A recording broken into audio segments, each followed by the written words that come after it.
everyone and welcome back to another video.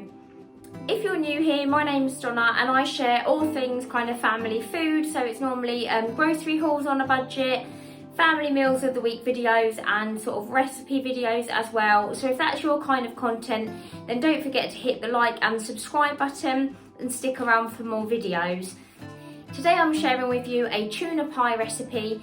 It's really budget friendly. It comes in about £2 including store cupboard ingredients.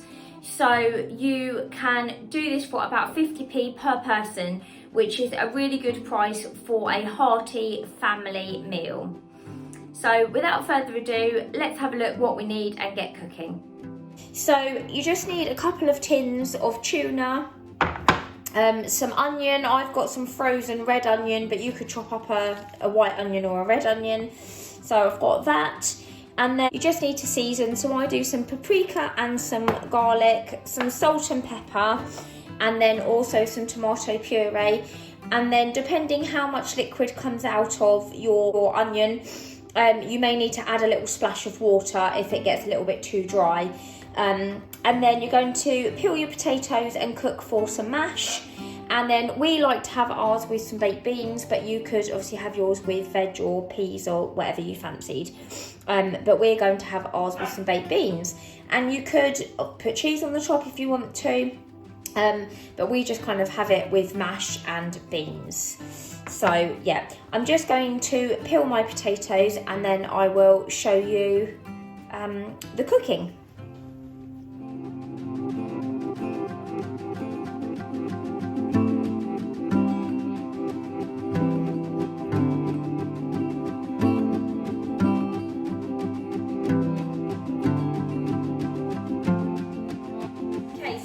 Get your potatoes on boiling for your mash, and then in your pan just put a tiny bit of oil just so that everything doesn't stick.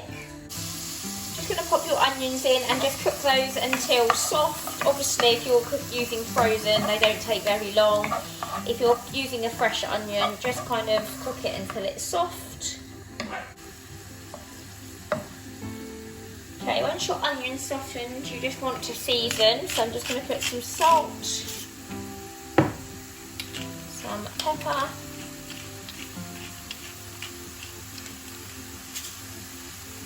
I'm going to use a grind of the dried garlic, but you could put a clove or two of fresh in, whatever you have.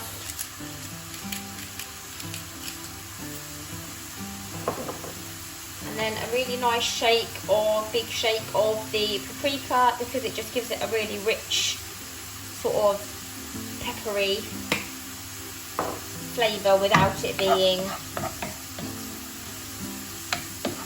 too spicy.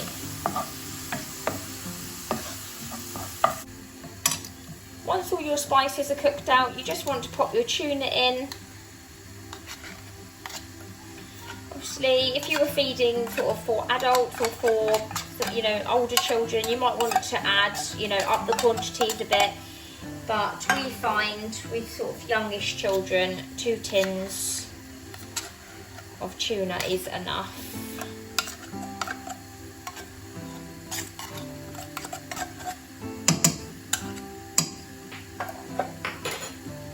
Okay, and then you're just going to combine all of that together.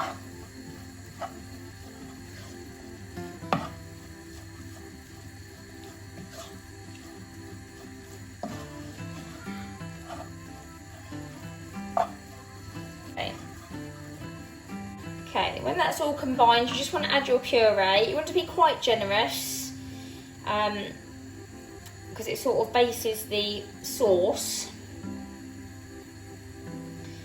And then if it's too dry, we're just going to add a splash of water. So just give that a good mix.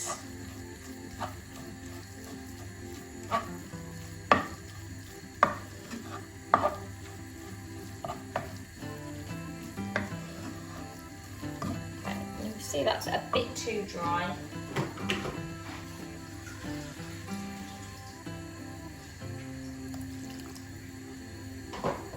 So you're just going to add a bit of splash of water.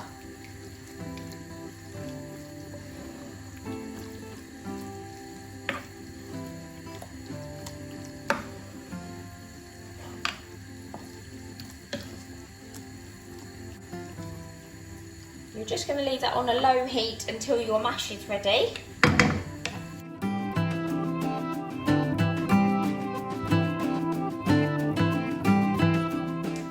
Okay, so when your mash is cooked, you just want to mash that with some milk or butter, however you normally do your mash. And just got the tuna mix here that has been just on a low heat. So just want to spoon your tuna into your dish. Obviously you could add any veg you wanted, if you wanted to add peppers or peas or anything. But we quite like ours just a bit sort of like Spanish, just with the sort of tomatoey flavours and the onion in there.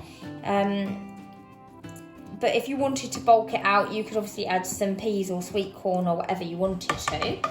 So once your tuna's in there, you're just going to pop your mash on the top.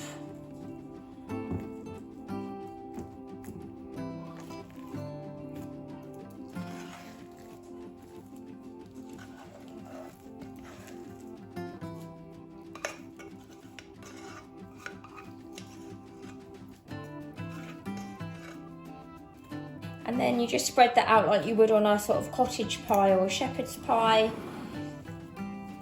And then I pop mine in the oven for a bit, but if you didn't want to put the oven on, you could serve it like this, or you can just pop it under the grill for a minute to let it crisp up. But I tend to just pop mine in the oven just to sort of heat through and to crisp up a bit on the top before I serve. And I'll just heat my beans while that's doing it. But obviously you could just serve it like this if you wanted to save putting the oven on. It's entirely up to you.